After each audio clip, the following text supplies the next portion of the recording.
Galera, estamos chegando no terço final do curso e eu queria aqui fazer uma recapitulada do que rolou até agora e também dizendo o que vai ter nesse terço final.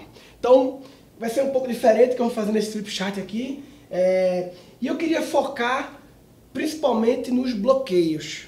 Não vou falar muito das técnicas, só porque eu acredito que os bloqueios são a espinha dorsal, enfim, lordose, né? Mas espinha dorsal aqui, beleza. E então vamos lá. A gente começou com o bloqueio do gabarito. Então, basicamente, o bloqueio do gabarito é sobre o bloqueio do já sei, como eu resumi, né? A mania que a gente aprendeu no sistema educacional, principalmente, de se contentar com a primeira resposta certa das coisas, de não divergir, de aceitar uma opção ou duas ou poucas opções e não pensar que qualquer pequeno problema, seja pessoal ou profissional, você pode abrir possibilidades, né? Então, esse é o primeiro bloqueio, a primeira abertura. Depois veio o bloqueio do sucesso, que é essa obsessão maluca que a gente também é educado em buscar o sucesso, em procurar o caminho garantido, o caminho de risco zero. E aí a gente viu que isso a gente tem que se abrir ao fracasso. Abertura ao fracasso, de entender que o fracasso faz parte da aprendizagem e que muitas vezes a gente tem que buscar o fracasso de propósito, que é buscar o teste rápido para fracassar rápido, retroalimentar e melhorar a parada. Depois vem o bloqueio do tesão. O bloqueio do tesão é um bloqueio que muitas pessoas abrem uma ferida nesse assunto. O bloqueio do tesão tem a ver com as escolhas de carreira que a gente tomou lá atrás e que a gente muitas vezes escolheu baseado em critérios externos, sem ouvir a nossa motivação intrínseca, né? E aí a gente fez a abertura ao propósito, que é buscar trabalhos, ocupações, uma vida profissional que tem um porquê, um bom why, um propósito de você estar fazendo, né? Propósito não significa necessariamente acabar com a fome no mundo. Não, propósito é qualquer coisa que você tem um bom porquê para estar fazendo aquilo, que o porquê não seja simplesmente medo ou alguma motivação extrínseca, né? Beleza, esses aqui foram os bloqueios educacionais. Chamei educacionais porque são os bloqueios que ocorrem mais fortemente no nosso processo educacional, né? Principalmente na escola, mas também na educação que a gente tem em casa. Aí vem os bloqueios mercadológicos, são os bloqueios que, claro, começam muitas vezes no nosso processo educacional, mas que encontram o joelho da curva exponencial deles quando a gente entra no mercado de trabalho e tal. Então, primeiro, o bloqueio do especialista, que é essa obsessão que o mercado impõe a gente de ir verticalmente numa única área e ser cada vez mais especialista e esquece da base de cima do T, por isso eu chamei de abertura à curiosidade, ou seja, a importância da curiosidade. Curiosidade não é só uma coisa fofinha que as crianças são curiosas, é uma coisa que todo mundo tem que manter, né? Não deixar, porque isso aqui abre a gente a novos universos, a referências dos nossos universos, a novos inputs, que você pode fazer uma estrutura análoga, né? Ou seja, pegar aquela solução criativa, dar um zoom out e aplicar no seu contexto. E muitas vezes a grande sacada para o seu negócio, seu segmento, pode estar em outro universo, né? Por isso, se abrir a ser curioso. Depois vem o bloqueio do adulto. A gente, quando fica adulto demais da conta, não precisa ser tão adulto, né? E aí fica muito sério e sisudo e perde aquela alegria infantil, aquela loucura infantil, né? Então eu resumi esse bloqueio como pensar como comediante, mas eu chamei a abertura de abertura à criança interior, ou seja, voltar a ser criança no sentido de ser idiota, entre aspas, né? De ser bobo de vez em quando, de se permitir fazer criancices, né? E não virar apenas um adulto chato, né? E depois vem o bloqueio do ocupado, também outra obsessão do mercado de trabalho, de achar que estar ocupado é estar produzindo. E aí esse bloqueio do ocupado ele se abre por dois caminhos, né? Ele tem a ver com gestão do tempo, em geral, mas se abre por dois caminhos. O caminho de gestão do tempo clássico, né, de como gerir suas atividades e como a importância da pressão, do prazo, desde que seja colocado da forma correta para estimular a criatividade, mas também, por outro lado, também do ócio criativo, de como você dá oportunidade para o processamento inconsciente ocorrer, para a incubação, se afastando um pouco do problema, e eu chamei de abertura ao ócio. É isso. Então, até aqui foi o que a gente viu, os bloqueios. As técnicas estão em cada um dos bloqueios, na verdade são ferramentas que a gente dá para você poder colocar em prática o desbloqueio e as aberturas de cada item desse. Beleza, o curso podia acabar aqui, porque se você, de fato, implementar na sua vida como um hábito, sempre se abrir às possibilidades de um problema, nunca se limitar à primeira resposta certa ou às duas primeiras e sempre divergir abrindo possibilidades. Se você adquirir mais coragem de tomar algumas decisões sem medo do fracasso e usando o fracasso como aliado, se movendo de forma enxuta, como a gente fala na técnica, se você buscar autoconhecimento para saber qual é a sua onda de verdade e tentar fazer um processo de transição para que a sua atividade profissional seja conectada, para que você entre em flow com maior frequência. Se você abrir o olhar curioso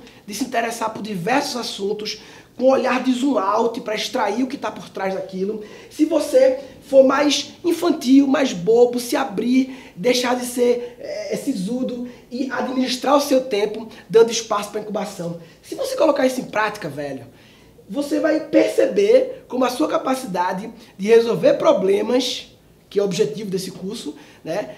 Não sei se muita gente sabe, esse curso, quando eu comecei ele presencial, o nome dele era Criatividade para a Solução de Problemas. Inclusive, esse é o nome da palestra que até hoje eu dou em empresas. Criatividade para a Solução de Problemas. Porque essa é a minha visão de criatividade.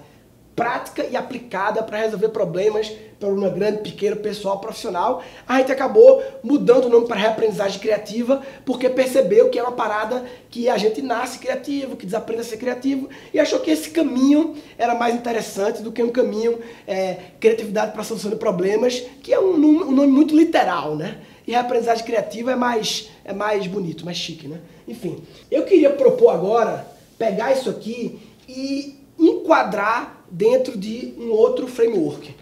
Um framework que vocês conhecem, que é o framework lá do mito do acaso e processo criativo, que antigamente chamava-se no processo criativo clássico preparação, incubação, iluminação e verificação, e eu fiz aquela mudança de input, processamento, output e a retroalimentação. Então aqui, ó, input,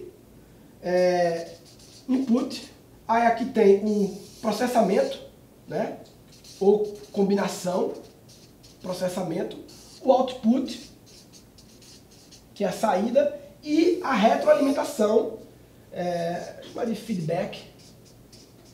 A retroalimentação eu também gosto de chamar de masterização, né, porque é nesse detalhe aqui, cara, esse detalhezinho aqui, ele é o grande segredo, porque se você faz um negócio linear, você não consegue masterizar, né, que é trazer os feedbacks daqui para melhorar o processo. Eu queria agora pegar aqueles 6 bloqueios e aberturas e enquadrar dentro dessas etapas do processo criativo. Então, vamos lá. De cara, aqui no input, a gente vê o bloqueio do especialista, ou seja, a abertura à curiosidade. Curiosidade é a máquina que faz aumentar o fluxo de inputs para o seu repertório. Vamos pular aqui para o outro extremo, o output. O output, que é o fazer, é o jogar para o mercado, né? é testar as coisas, tem a ver com bloqueio de sucesso, abertura ao fracasso, porque é aqui que muitas pessoas travam. Você pode ter curiosidade, processar bem, mas se você não expõe, você não vem para essa etapa. E aí o negócio não conclui. E eu vou resumir isso, em vez de falar sucesso, fracasso, vou resumir numa palavra mais bonita, que é coragem. Coragem. Beleza. Vamos agora para o meio aqui, o processamento, que é o núcleo da história, né? É onde ocorre a loucura aqui dentro, né? Então, nesse processamento, que é a combinação, quando você pega os inputs e começa a combinar dentro do seu repertório para testar uma solução, Aqui tem o bloqueio do gabarito, ou seja, abertura às possibilidades, porque você pode chegar no processamento, fazer a primeira combinação, se contentar e ir em frente, mas não é isso que a gente quer. Então, abertura às possibilidades, aqui, as possibilidades de combinatividade, né?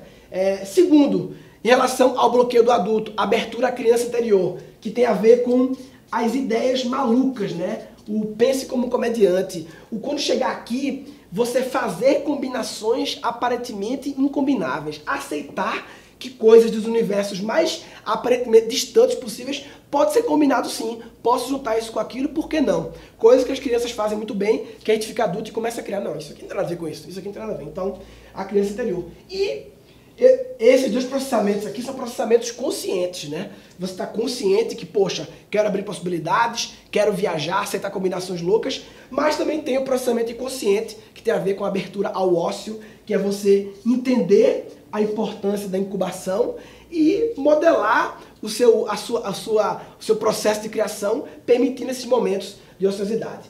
Eu resumiria essas três coisas e esse processo de combinatividade numa única palavra. Uma palavra que, assim como coragem, eu falei muito durante esse curso, que é a palavra imaginação. Aqui é onde entra a imaginação. É o what if. O what if é imaginar. O what if eu combinar isso com aquilo. O what if a gente tiver mais essa possibilidade. E essa imaginação ela ocorre no plano consciente, mas também no plano inconsciente, porque a incubação é um processo de imaginação, só que a gente não tem controle sobre ele. Então, eu resumirei na palavra imaginação. Então aqui nós, bloqueio do especialista, bloqueio do gabarito, bloqueio do adulto, bloqueio do ocupado, bloqueio do fracasso e faltou apenas, para completar os 6, o bloqueio do tesão. Que o bloqueio do tesão, eu resumiria, né, aqui eu gosto de chamar feedback de masterização também, né? E é engraçado que masterização, a palavra que não é muito comum para muita gente, é o processo de tornar algo mestre. É você masterizar. No mundo da indústria fonográfica, né, é criar o CD master, é criar o CD que tem que ser perfeito, tem que ser mestre, porque ele é o que vai ser replicado 1 milhão de vezes para gerar as cópias, né? Então é o processo de você lapidar algo para ficar mestre. E cara, não existe masterização sem paixão. Que é o bloqueio do tesão. Sabe por quê? Porque ninguém aguenta. Ninguém aguenta fazer um processo de masterização excelente, ou seja, de colher feedbacks de algo para retroalimentar. É um trabalho que, sem paixão, é insuportável, porque é muito radioso, papai. Eu digo isso, o meu próprio processo de masterização das aulas é um processo extremamente cansativo, demorado, mas que só consigo fazer porque eu tenho paixão. Porque se eu não tivesse, eu teria desistido. Não dá para fazer. Então, eu acho que essas 4 palavras, eu acho que elas conseguem resumir as 4 etapas do processo criativo, né? Curiosidade para aumentar repertório, imaginação para chocar esse repertório, botar eles em conflito, misturá-los, coragem para testar as hipóteses e paixão para retroalimentar. E aqui, velho, a paixão é o que dita a velocidade que isso aqui roda. Porque você pode até fazer um processo de masterização sem paixão, mas vai ser lento, vai ser demorado. A paixão é o que faz isso rodar rápido e garante a sustentabilidade. Garante que o negócio continue por um bom tempo, senão você desiste. Bem, esse é o resumo que eu queria fazer. Foi isso que rolou até agora no curso. E o que é que vai rolar ainda? O que é que vai ter nesse terço final do curso? Bem, agora no terço final é uma parte, digamos, mais avançada, né? A gente vai começar a falar sobre cérebro, uma aula básica para entender o funcionamento do cérebro, principalmente a parte que se relaciona com a criatividade, né? E a gente vai entrar em mais 3 bloqueios, e esses bloqueios vocês vão ver que eles meio que estão bastante relacionados com os 6 que a gente já viu. Cada um dos bloqueios cerebrais, na verdade, eles se encaixam nos outros 6. Então, a gente vai ter o bloqueio das tradições e o da lógica. Eles são quase que uma dupla porque o das tradições tem a ver com trazer o passado e o da lógica tem a ver com construir o futuro. Como a gente é bloqueado a sempre querer recuperar as soluções do passado, manter as coisas, o status quo das coisas, né? E o nosso cérebro é quem adora isso e manda a gente fazer isso. E quando a gente vai criar algo novo, como a gente sempre constrói as coisas dentro de um padrão lógico, e a lógica ela foi extremamente exaltada no nosso mundo, principalmente ocidental, como a solução é a lógica cartesiana, enquanto que na criatividade o diferencial são os momentos de ilógica. Essa é uma aula muito interessante, porque fala de uma coisa que a gente pouco ouve falar, que é a importância do ilógico. Muito legal. E a terceira aula, dentro dos bloqueios cerebrais, é uma aula que eu chamo de bloqueio do implícito ou bloqueio do subentendido, que essa é simplesmente a aula mais importante do curso inteiro.